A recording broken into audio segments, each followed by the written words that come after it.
베레아 사람들은 사도 바울이 전한 메시지를 그냥 맹목적으로 받아들였던 사람들이 아닙니다. 날마다 하나님이 주시는 말씀을 상고하고 그 말씀에 대해서 스스로 질문을 던져봤던 사람들입니다. 그리고 던졌던 그 질문에 대한 성경에서의 답이 어떻게 기록되어 있는지를 하나씩 살펴보고 알아가는 그런 영적 훈련들을 이어갔던 사람이 베레아 사람들이었다라는 것이죠. 그러고 보니까 베레아 사람들이 아마 이때부터 큐티를 굉장히 잘했던 사람인 것 같기는 합니다. 우리가 그리스도인으로서 놓치지 말아야 할 것은 나의 아버지가 되시는 하나님 앞에 질문하고 묻는 그 영적 행위를 중간에도 포기해서는 안 됩니다. 그럼 어떤 분들이 이렇게 말씀하실 수도 있을 겁니다. 목사님, 그렇게 하나님께 물으면 하나님이 답을 주시기는 합니까? 정답을 말씀드리면 맞습니다. 하나님이 답을 주세요. 물론 우리에게 답을 주시기도 하지만 그 답이 말씀 안에서 발견되어지기까지의 그 과정으로 하나님이 우리를 인도하신다라고 하는 사실입니다. 우리가 하나님께 이런저런 질문을 묻는 이 행위가 우리에게 영적으로 얼마나 중요한 부분이냐면요. 내가 하나님께 묻고 하나님께 질문을 한다는 것은 여전히 나의 영적인 상태가 민감하다라고 하는 것을 표현하는 겁니다. 나와 하나님과 서로 연결되어져 있다는 것을 말하고 있는 것입니다. 하나님의 시선을 내 시선으로 결정하고 삼겠습니다라고 하는 우리의 믿음의 고백이기도 합니다. 그렇기 때문에 하나님께 질문을 던지고 하나님께 묻는 행위 자체는 내 안에 계시는 성령 하나님의 눈으로 결정하고 그 결정이 궁극적으로 하나님이 허락하시는 정답의 길로 걸어가는 과정임을 믿는 믿음의 행위가 바로 하나님을 묻는 것입니다. 따라서 우리가 하나님께 묻지 않으면 여전히 나는 세상에 물든 관점으로 내가 결정하겠다라는 거예요. 내가 여전히 하나님께 질문을 던지지 않는다라고 하는 이유는 세상에서 좋은 것이다라고 결정해준 그 기준대로 나도 그렇게 판단하면서 살겠다라고 하는 마음입니다. 그러나 하나님께 물으면 묻는 순간 그 판단의 기준은 하나님의 말씀이 되는 것입니다. 우리 사랑하는 브릿지 가족 여러분, 아무리 우리가 반복적으로 진행해 왔던 일이라 할지라도 하나님께 엎드리는 나의 영적인 자세를 절대로 포기하지 않는 그 축복이 여러분 가운데 있기를 원합니다. 내가 하나님께 묻고 하나님이 주신 정답을 말씀 안에서 찾아가는 그 과정 속에 내가 엎드리고 내가 순종하면 그런 사람을 하나님은 절대로 포기하지 않고 살려내신다라는 거예요. 여러분 어떠십니까? 그때 내가 조금만 더 하나님께 물었었더라면, 그때 내가 조금 더 하나님께 더 엎드리고 더 하나님께 매어 달렸었더라면 지금 이렇게 힘든 인생의 나날들을 내가 과연 보내고 있지는 않을까? 이처럼 하나님께 묻고 질문하는 이 신앙의 행위 자체가 우리에게는 너무나 귀하고 소중한 것을 잘 알면서도 사실 우리의 신앙의 여정 속에 이 중요한 원리를 우리가 종종 잃어버리는 실수를 범할 때가 있습니다. 여러분, 믿음의 거장인 여호수아도 이 부분에 대해서 지난주에 실수했는데 우리가 뭐라고 이 실수로부터 자유롭게 살아갈 수 있겠습니까? 그런데 정말 놀라운 것은 하나님께 묻지 않는 실수를 범했던 여호수아를 하나님이 심판하시거나 그를 혼내주신 것이 아니라 여호수아에게 기회를 한 번 더 주셨다라는 사실이에요. 자신의 실수를 인정하고 하나님 앞에 분수령적인 회개를 통해서 다시금 하나님은 여호수아라고 하는 사람을 향해 하나님이 가지고 계시는 선하고 아름다운 일들을 본격적으로 일구어 가시는 모습이 오늘 본문의 내용입니다. 그 하나님을 오늘 여러분들에게 잠시 소개해 드리려고 합니다. 여러분 한번 보십시오. 기브온 사람들이 여호수아를 속였습니다. 이유는 이스라엘과 전쟁을 하지 않고 자신들의 목숨을 유지하기 위해서였습니다. 따라서 기브온 사람들의 입장에서는 여호수아가 실수를 저질러 준 것이 그게 얼마나 그들에게는 복된 일인지 모릅니다. 여호수아가 실수했기 때문에 본인들의 목숨이 유지될 수 있었기 때문 아닙니까? 자, 그런데 의문이 좀 가는 것은요, 기브온 사람들이 거짓말을 했습니다. 하나님의 백성을 속였습니다. 이 말은 무슨 말이냐면 하나님이 선택하시고 이끄시는 그 하나님조차도 속이려고 한 것과 마찬가지다라는 겁니다. 감히 하나님을 속인다? 여러분, 이건 천벌을 받아도 동정의 마음 일 하나도 보탤 수 없는 그런 죄입니다. 당연히 하나님의 심판을 받아야 되는 일입니다. 그런데 하나님이 기브온 사람들을 심판하지 않으셨습니다. 오히려 이들을 살려주셨습니다. 여러분, 이유가 무엇일까요? 바로 기브온 사람들이 품고 있었던 그들의 마음의 중심을 하나님이 보셨기 때문입니다. 어떤 마음의 중심일까요? 우리는 하나님이 선택하신 이스라엘 백성들을 저주하지 않겠습니다. 하나님의 백성과 절대로 싸우지 않겠습니다. 이스라엘 백성들과 화평의 관계를 맺겠습니다. 우리를 살려만 주신다면 우리는 이스라엘 백성들의 종으로 영원히 살아가겠습니다. 라고 했던 그 마음의 중심, 기브온 사람들은 알았던 겁니다. 자신들의 정보력을 다 수집해 보니까 이스라엘 백성들과 싸워봤자 이길 수도 없고, 그래서 가나안의 7 족속의 연합군과의 선택과는 달리 이스라엘 백성들과 화평을 선택하게 된 겁니다. 비록 기브온 사람들이 여호수아를 죽이기 위해서 거짓으로 멋있게 연기도 했었습니다. 그런데 이스라엘 백성들 앞에 이들이 다 엎드리며 우리는 죽었습니다. 우리는 죽었습니다. 그렇게 바짝 우리가 하나님께 엎드리면 기브온 백성인 우리들을 그 하나님이 살려주실 은혜의 작은 틈을 분명히 열어놓으셨을 것이다 라고 하는 그 믿음을 알았고 가지고 있었던 사람들이었습니다. 여러분의 삶이 아무리 힘들고 절망적이라고 할지라도 하나님은 반드시 여러분들이 엎드릴 수 있는 은혜의 공간을 열어놓으셨습니다. 이상하게 하나님은 내가 가는 길마다 막아시는 것 같아요. 늘 열려 있었던 길이었는데 그 열려 있던 문도 하나님이 막아 놓으시는 것처럼 내 인생을 느낄 때가 있습니다. 그럴 때는 여러분이 잘못하고 죄를 졌기 때문에 여러분의 가는 길에 그 문을 닫는 게 아니라 이 문 말고 너를 위해 내가 열어놓은 또 다른 문이 있다라는 사인이에요. 비록 우리가 걸어가는 인생의 여정이 앞뒤 좌우가 꽉꽉 막혀 있어서 이러지도 저러지도 못하는 진퇴양난의 인생을 우리가 살아간다 손 치더라도 사도 바울이 고린도후서 4장 8절부터 10절까지의 말씀을 가지고 오늘 여러분들을 축복하며 위로합니다. 우리가 사방으로 우겨쌈을 당하여도 쌓이지 아니하는 사람들이랍니다. 우리가 답답함을 당하여도 낙심하지 않을 수 있다라는 겁니다. 우리가 핍박을 받아도 우리가 무너지지 않는답니다. 우리가 거꾸리팀을 당하여도 우리가 버림받지 않고 망하지 않는답니다. 우리가 예수 죽인 것을 우리 몸에 지니고 사는 이유는 예수의 생명도 우리가 지니고 그것을 드러내기 위함이다라고 하는 은혜의 작은 틈을 하나님은 열어놓으셨다라는 이야기예요. 기브온 족속은 가나안의 7 족속의 연합군과는 달리 이스라엘 백성들과 싸우지 않고 화친의 관계를 맺으러 가면 그 안에 반드시 살 길이 있을 것이다라는 것을 알았습니다. 여러분, 요즘 사업이 많이 어려우시죠? 미래의 불확실성 때문에 많이 두려우시죠? 해결할 수 없는 고민과 걱정으로 인해 잠 못 이루는 밤이 많지 않습니까? 자녀를 키운다고 했지만 여전히 자녀로 인해 마음 써야 되는 마음과 생각으로 복잡할 때가 있습니다. 앞으로 내 인생의 진로를 어떻게 결정하고 나가야 될지 너무나 답답할 때가 있습니다. 진짜로 개미 한 마리 들어올 공간조차 없을 만큼 내 인생이 이런저런 일들로 우겨싸임을 당하고 있다고 생각하는 분이 혹 계실지 모르겠습니다. 그런데 여러분 기억하십시오. 그래도 하나님은 저와 여러분들을 위해 미리 준비해 놓으신 은혜의 빈틈이 있습니다. 우리가 숨 쉬고 살아갈 수 있는 은혜의 작은 빈틈.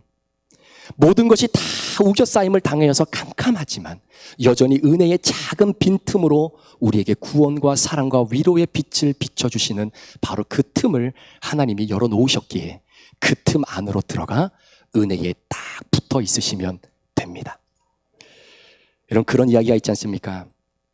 걷는 놈 위에 뛰는 놈 있고, 뛰는 놈 위에 나는 놈 있고, 나는 놈 위에 붙어 있는 놈이 있다.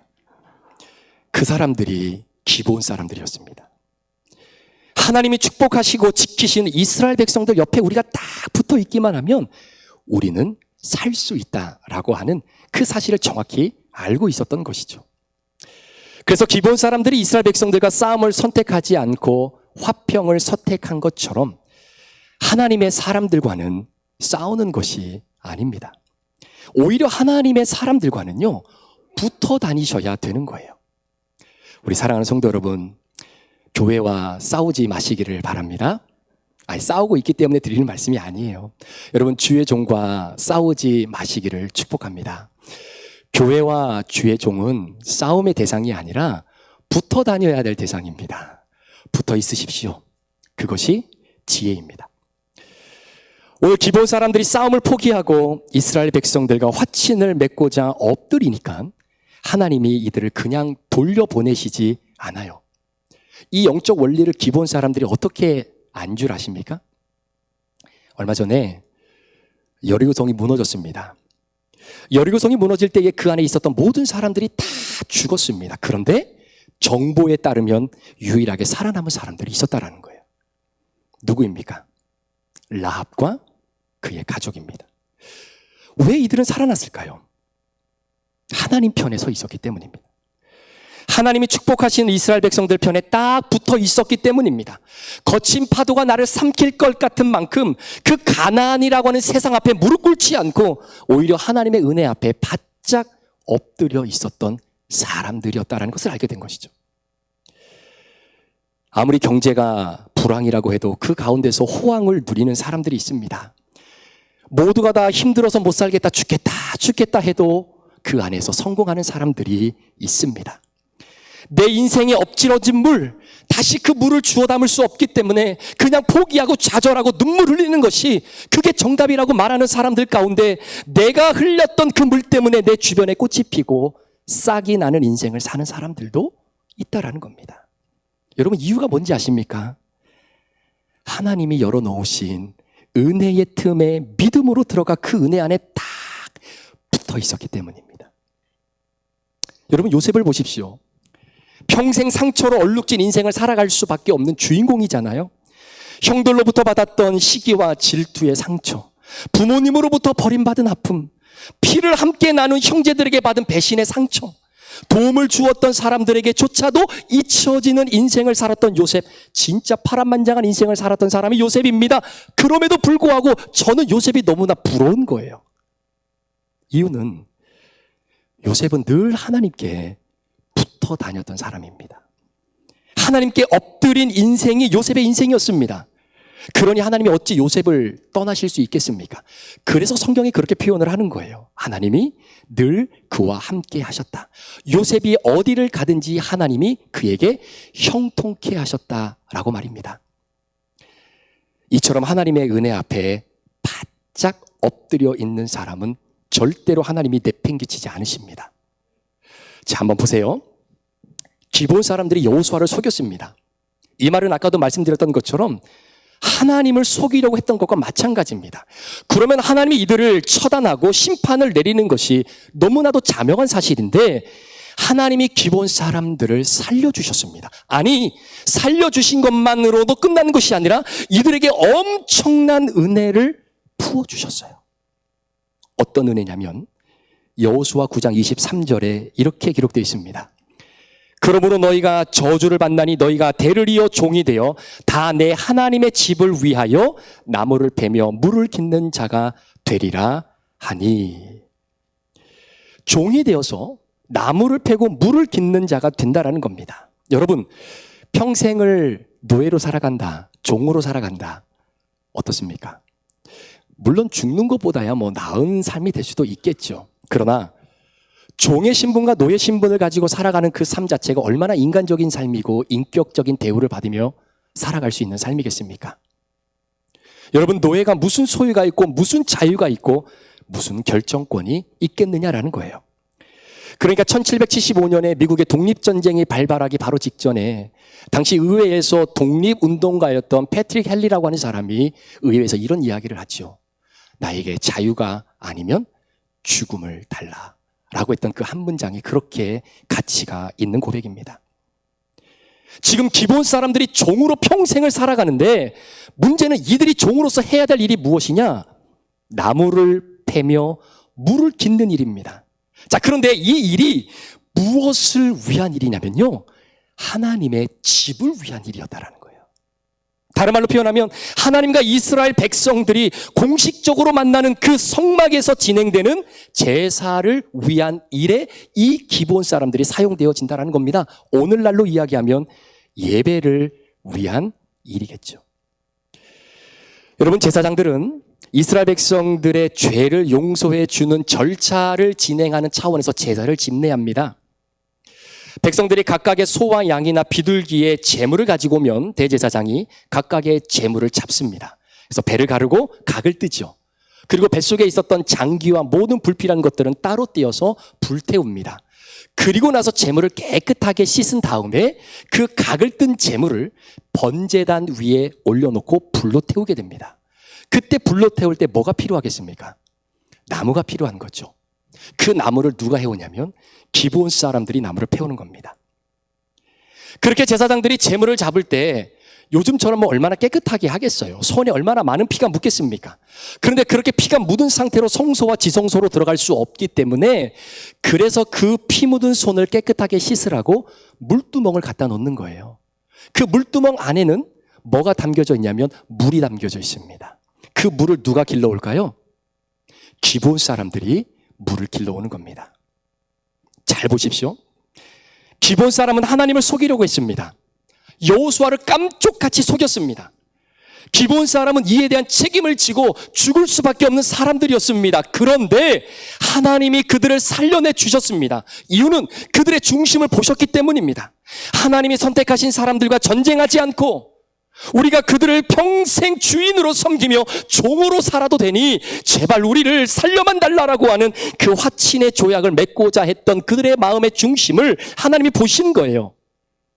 하나님 편에 서 있었던 라합과 그의 가족들을 하나님이 살려내 주신 것처럼 기브온 사람들도 하나님께만 붙어 있으면 하나님이 열어놓으신 은혜의 둔바구니 안으로만 들어가면 하나님이 우리를 포기하지 않으시고 살려내 주실 것이다 라고 하는 그 믿음 하나로 하나님의 엎드린 이 기브온 사람들에게 하나님이 상상할 수 없는 은혜를 부어주신 겁니다.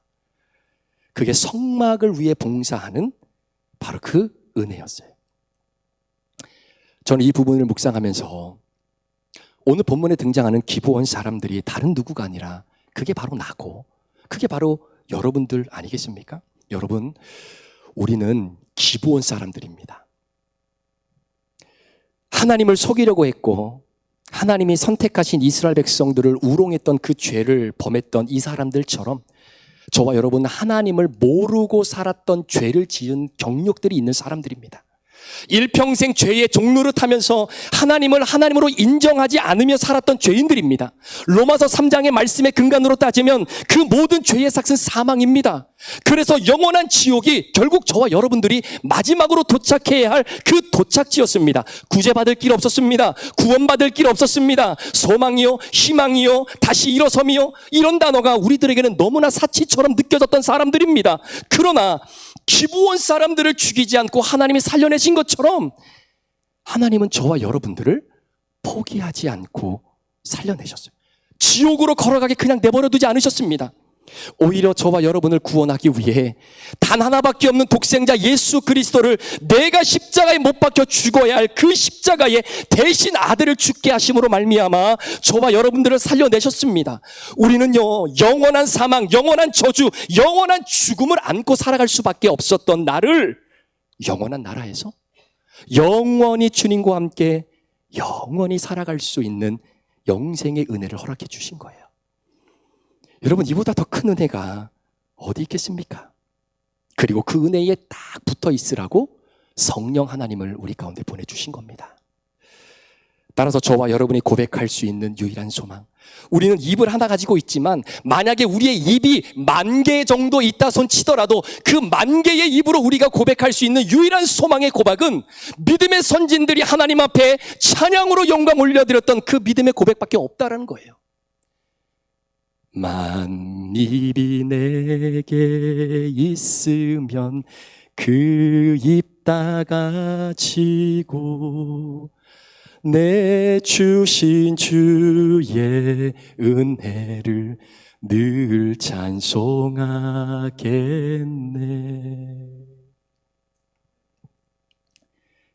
그런데 이렇게 우리를 구원해 주신 것도 너무나 감사한데요, 거기 한 걸음 더 나아가 성막 안에서, 성전 안에서 하나님의 영이 임하신 이 성전에서 오늘도 우리가 함께 예배드리고 있지 않습니까?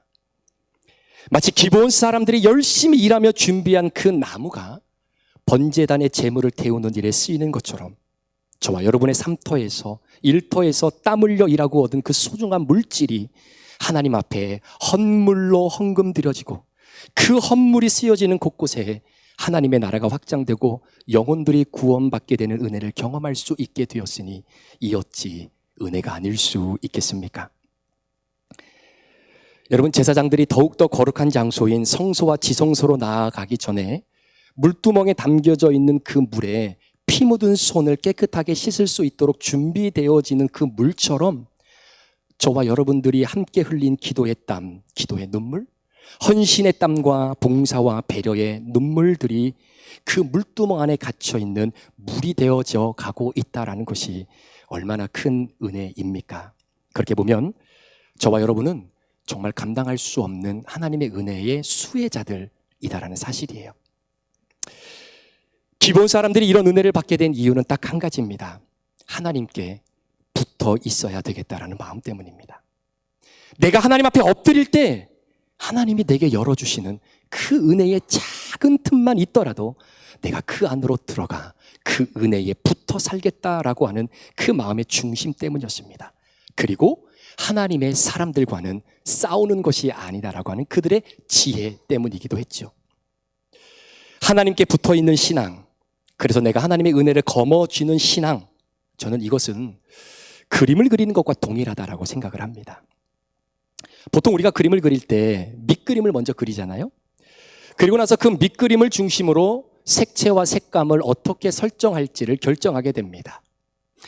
여러분, 우리가 하나님 앞에 내 인생을 맡긴다, 내가 하나님의 은혜로 오늘을 살아간다라고 했을 때 여러분, 그 의미가 나는 밑그림을 그리는 사람입니다라고 하는 고백과 같은 맥락이다라는 이야기입니다.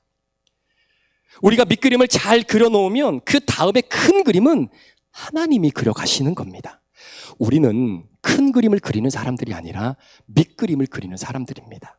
자, 그렇다면 내가 밑그림을 그리는 사람이다라고 하는 이 말의 의미가 구체적으로 어떻게 우리가 삶에 적용할 수 있을까요? 하나님, 저는 못합니다. 내 힘을 의지할 수도 없습니다. 지금 내가 봉착한 이 일은 하나님 내 일이 아니라 하나님의 일입니다.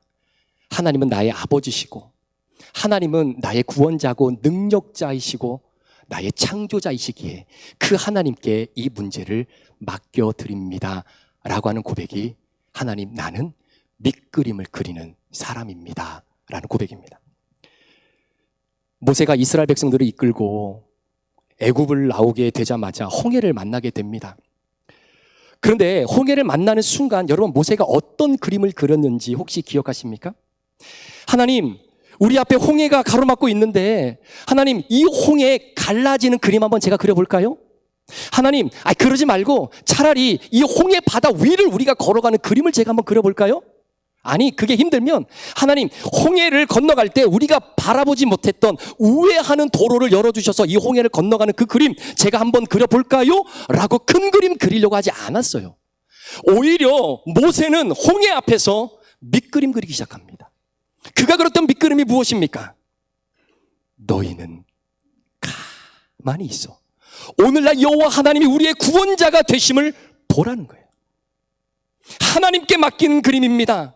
여호와 하나님이 우리의 구원자가 되심을 너희는 가만히 서서 봐라. 어떻게 하나님이 큰 그림 그려가시는지. 여러분, 그 믿음의 고백이 나는 밑그림을 그리는 사람입니다라는 고백입니다. 하나님께 맡기는 그림, 하나님께 붙어 있겠다라고 하는 그림, 애굽에서 우리를 나오게 하셨던 하나님이시라고 한다면 그분은 반드시 우리를 책임지시는 하나님이시고 나의 밑그림 위에 큰 그림을 그려가실 분이라고 하는 믿음이 모세에게 있었던 것이죠.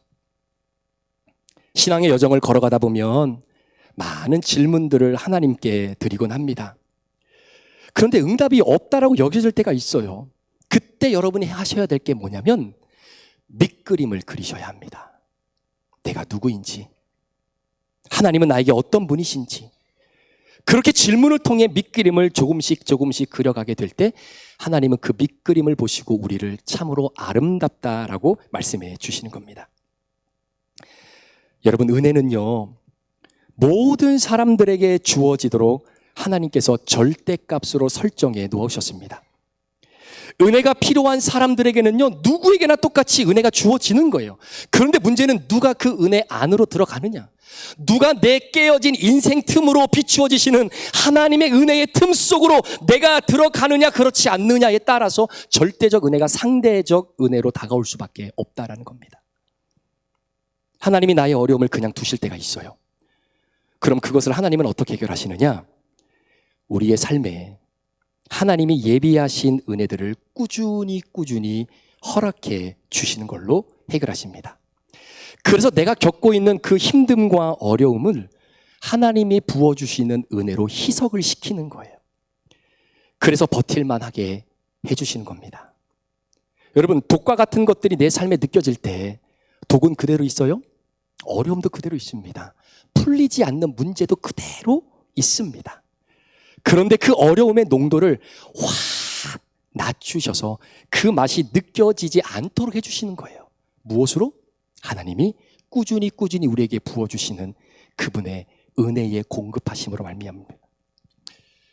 제발 좀 사라졌으면 하는 고질적인 죄와 어려움들이 여러분들이나 저나 다 가지고 있습니다. 그런데 우리가 그것만 사라지기를 하나님 앞에 간구하는 것이 아니라 은혜를 나에게 더 달라고, 은혜를 우리 가정에 더 부어달라고, 하나님의 은혜를 우리 부부관계에 더 부어달라고, 우리 자녀들에게 더 부어달라고 그렇게 구하십시다. 그리고 나서 그 은혜로 그걸 희석시켜 주시면 되는 겁니다. 고통과 고난의 한계치를 만나는 순간이 많다면 그것 때문에 내가 힘들고 어렵고 외롭다라고 느껴지신다면 그것보다 더 많이 하나님을 찾고 하나님께 붙어있는 순간들을 통해서 그것들을 희석시키면 됩니다. 걱정과 근심이 많으세요? 그것보다 더 많이 기도하시면 됩니다. 나의 약함이 크다라고 생각하십니까? 그 약함보다 더 많이 하나님께 감사하시기 바랍니다.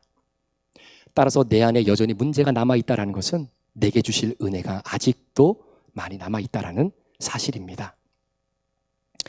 말씀을 정리합니다. 하나님께 드리는 나의 질문, 그 질문에 대한 답을 말씀 안에서 찾아가는 과정을 하나님은 저와 여러분들에게 기다리시고 기대하고 계십니다.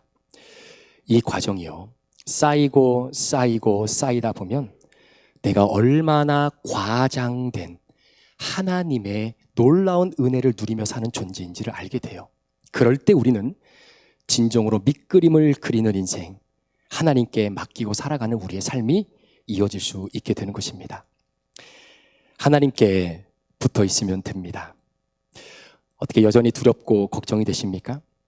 여호수아가 저질렀던 그 실수한 것 때문에 마치 나의 실수로 인해 죄책감에 사로잡혀 있는 분들이 혹시 계십니까? 내가 저지른 그 실수를 내가 어떻게든 메꿔보려고 오늘도 내 스스로 힘써 고군분투하며 노력하며 살고 계시는 그런 성도님들이 계십니까?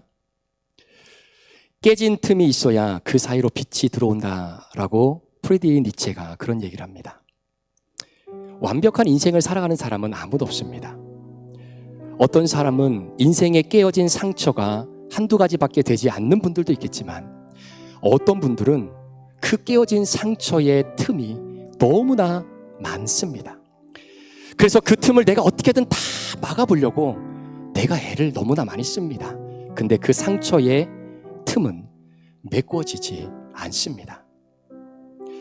하나님께서 우리에게 주신 그 은혜, 그만큼 내 인생의 상처에 빈틈이 많다는 것은 그만큼 하나님이 내게 허락해 주실 은혜의 작은 틈이 많이 열려 있다는 이야기입니다. 그 은혜의 틈으로 들어오시는 감당할 수 없는 하나님의 위로와 사랑의 빛, 그 빛이 오늘도 저와 여러분들의 삶을 비춰주시며 포기하지 말라라고 말씀하시는 거예요. 다시 일어나서 하나님의 은혜를 감당하는 그 믿음의 사역을 오늘도 우리의 삶의 현장에서, 교회에서, 여러분의 일터에서 감당하라고 주님이 우리를 붙잡아 주십니다. 내 인생 억지러진 물, 이 물을 주워 담을 수 없다라고 판단되어지시는 분들이 혹시 이 자리에 계신다면 아닙니다. 여러분들이 실수로 흘렸던 그 인생의 물 때문에 그 주변이 꽃이 피고 싹이 날 수 있는 그 은혜로 하나님을 여러분들을 인도하신단 말입니다. 그 하나님이 저희 하나님이시고 그게 여러분들이 하나님이십니다. 그 하나님을 의지하며 이번 한 주간 깨어진 틈 사이로 들어오는 하나님의 은혜의 틈 들어가십시오. 그리고 붙어 있으십시오. 그러면 삽니다. 기도하시겠습니다.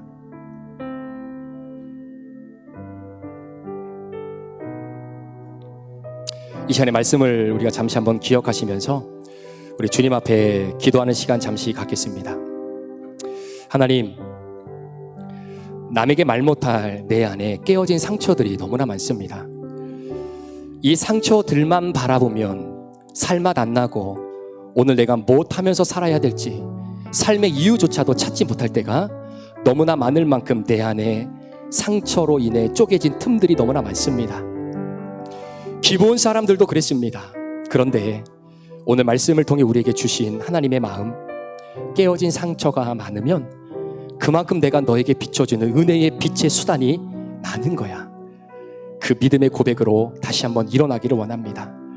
주님의 십자가의 보혈로 나의 상처를 어루만져 주시고 다시 주님을 바라보는 은혜의 틈으로 들어가게 하여 주옵소서. 우리 부부가 그 은혜의 틈으로 들어가기를 원합니다. 하나님, 우리 가정이 우리에게 허락해 주신 은혜의 틈으로 들어가기를 원합니다. 우리 자녀들이 그 은혜 틈 안으로 들어갑니다. 붙어 있기를 원합니다. 주님 말씀에 붙어 있기를 원합니다.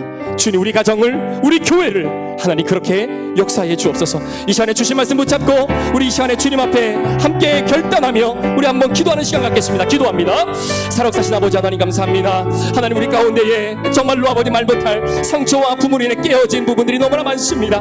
하나님 아버지, 이 깨어진 부분을 내가 어떻게든 막아보려고 이렇게도 노력해보고 저렇게도 노력해보고 많은 애를 쓰지만 여전히 그러면 그럴수록 더 많은 상처의 틈만 보입니다. 그런데 하나님, 오늘 주님 말씀하셨습니다. 아니, 깨어진 틈이 있어야 빛이 들어가는 거야. 깨어진 틈이 있어야 은혜의 빛이 들어가는 거야. 네가 알 수 없기에 내가 은혜의 빛을 비춰줄 테니 그 빛 보고 그 안으로 들어와 내 안에 거하고 나에게 붙어있고 말씀에 붙어있으라고 하나님 우리에게 도전해 주셨으니 우리 사랑하는 우리 브릿지 교회가 우리에게 비춰주신 하나님의 은혜의 틈 안으로 들어가기를 원합니다. 남편과 아내가 함께 들어가기를 원합니다. 우리 자녀들과 우리 가정이, 우리 믿음의 식구들이 함께 들어가기를 원합니다. 하나님 아버지, 도와주시옵소서. 기부원자들에게 패배치 않게 하시고 그들을 다시 살려주시고 감당할 수 없는 은혜를 부어주셨는데 하나님, 그 기부온 사람이 나임을 고백하며 오늘도 그 은혜에 합당한 열매를 맺으며 살아가는 주의 백성들 되게 하여 주옵소서. 하나님 아버지, 이 놀라운 은혜를 우리가 누리기 위해 고도의 에너지가 필요합니다. 이 십자가를 네가 지고 이번 한 주간을 살아있겠냐고 주님 우리에게 물어보실 때에 주님, 내가 이 십자가를 지고 하나님 이 믿음의 길을, 이 은혜의 틈바구니를 향해 오늘도 걸어가겠으니 주님 나를 붙잡아 달라고, 내가 밑그림을 그리는 인생 되겠다고 큰 그림 하나님 그려달라고 주님 앞에 결단하며 나아가는 우리 귀한 성도들 되게 하여 주옵소서.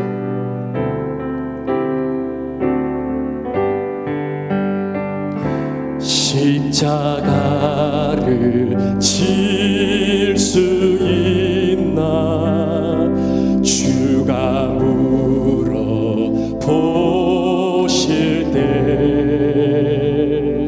죽기까지 따르오리 저들 대답하였다.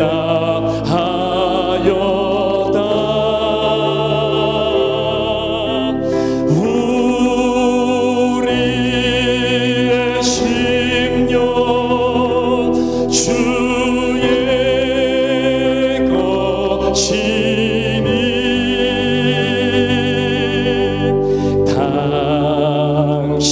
당신의 형상 만드소서. 주 인도 따라 살아갈 동안 사랑과 충성 늘 우리 일어나서 한번 찬양합니다. 십자가를 질 수 있나? 그 믿음의 은혜의 틈 안으로 들어갈 수 있냐 물어보십니다. 십자가를 질 수 있나. 주가 물어보실 때 죽기까지 따르오니. 저들 대답하였다. 우리의 심령 주의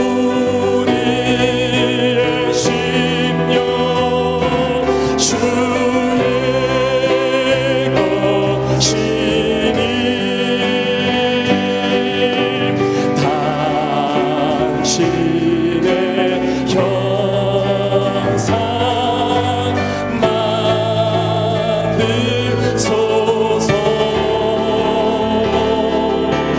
주의 너 따라 살아갈 동안 사랑과 풍성 늘 다시 한번 고백합니다. 우리의 심령 주님의 것이니. 아멘. 주의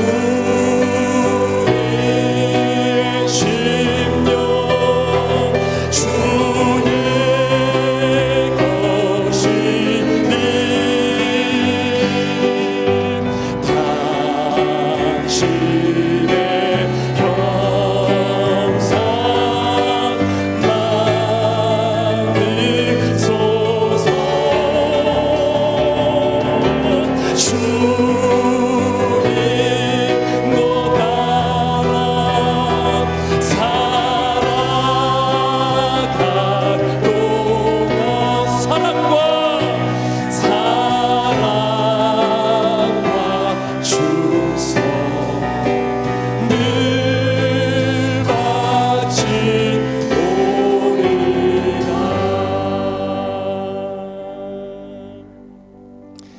하나님 아버지, 이번 한 주간 어떠한 상황과 어떠한 형편 속에서 저희들에게 은혜의 틈을 열어주실지 우리는 알지 못하지만, 그렇게 틈을 통해 들어오는 하나님의 꾸준히 공급해 주시는, 여전히 변하지 아니하시는 은혜의 빗줄기가 우리 가정과 우리 부부와 우리 자녀들과 교회에 맞닿는 순간 그 은혜의 틈 안으로 들어가게 하시고 붙어있게 하셔서 모두가 살아나는 이번 한 주간의 삶이 되도록 축복해 주옵소서. 지금은 우리 구주 예수 그리스도의 귀하신 은혜와 우리 아버지 하나님의 무한하신 사랑하심과 성령님의 감화감동 충만 교통 위로하시고 오늘도 우리 안에 내주하시는 그 놀라운 역사가 깨진 틈이 있어야 빛이 들어갈 수 있음을 깨닫고, 우리의 상처의 틈이 하나님의 은혜의 빛이 들어오는 채널로 삼고 살아가기를 주 앞에 결단하며 세상으로 파송받아 나아가는 우리 사랑하는 모든 성도들 머리머리 위에, 이들의 가정과 직장과 사업터 위에, 우리 자녀들 위에, 우리 선교사님들과 앞으로 우리 귀한 성도들의 가정에 주실 귀한 믿음의 자녀들 그 생명 위에 지금부터 영원토록 함께 계시기를 간절히 축원하옵나이다. 아멘.